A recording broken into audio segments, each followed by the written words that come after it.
నువ్వు ఆగరవా?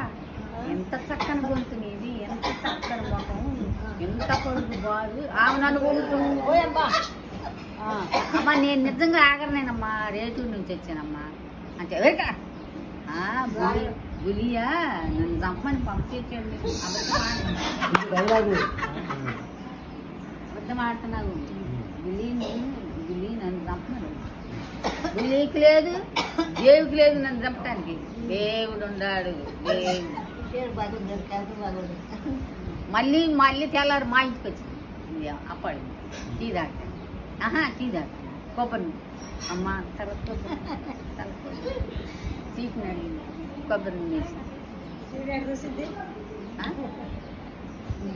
అమ్మాయి నిన్ను బాగానే చూస్తారమ్మా అందరూ. ఆగరు ఆగరు నిన్ను బాగానే చూస్తారు. బాగానే అంటారు. నిన్ను బాగానే చూస్తారు అందరూ. మరి నీ దగ్గర ఏముంది మరి? అందరు నేను బాగానే చూస్తారు అని అంటారు. దోన్స్ నేను ఆగరణ కాదంటే ఇంకా మళ్ళీ ఆగరు అంటున్నాను అని తనకు రాసి ఏం లేదు.